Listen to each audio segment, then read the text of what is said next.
After leaving Assos toward the end of his third missionary journey, the Apostle Paul sailed down the western coast of Asia Minor and made a stop at the famous city of Miletus, located less than 50 miles south of Ephesus.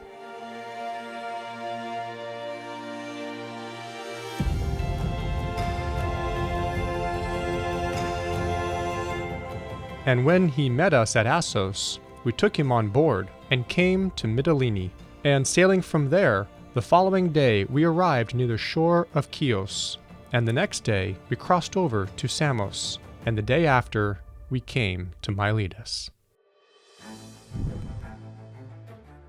Miletus was one of the greatest cities in that part of the ancient world, not only due to its importance in maritime commerce, but it was also the home to several famous ancient Greek philosophers. And thus, by the 6th century BC, Miletus had become the most prosperous Greek city in the whole region of Anatolia, and one of the first to mint coins. At the time that the Apostle Paul arrived in the 1st century AD, around 57 AD, Miletus still held prominence in the region. But after being destroyed by the Persians in the 5th century BC, it had fallen significantly in status due to the illustrious growth and popularity of nearby Ephesus. But when Paul arrived, Miletus still had its famous 4 harbors that were sheltered from storms by the island of Lade, that formed a natural barrier just off the coast to the northwest. This made Miletus a perfect place to stop on the way back to Jerusalem. After arriving here in the city of Miletus, Paul calls the elders from the church in Ephesus to come here to meet with him. And upon arriving and making the some 50-mile journey to be here, he meets with the elders and speaks with them about being faithful stewards of God's flock and overseers of God's people. And to beware that when he's gone, that there will be grievous wolves that will come in and try to lead disciples away from the teachings of Jesus. But he also tells the elders that he is going to Jerusalem and that this will be the last time they will see his face.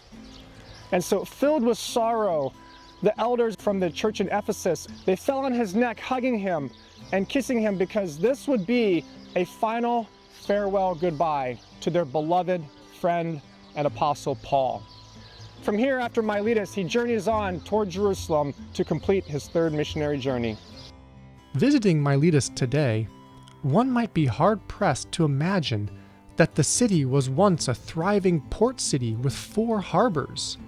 This is because by the 6th century AD, the deposits from the Meander River had silted up the harbors of Miletus, and they were no longer accessible. Today, the seacoast resides some 5 miles west from the ancient city. Just behind the 15,000-seat amphitheater lies the famous Lion Harbor, where Paul's ship likely would have docked when he visited. In the amphitheater, there's a famous inscription on one of the seats that attests to the presence of notable Jews in the city, as it reads, "The place of the Jews, who are also called God-fearers." Moreover, the city had 3 agoras, or marketplaces, and a very large gymnasium and bath complex.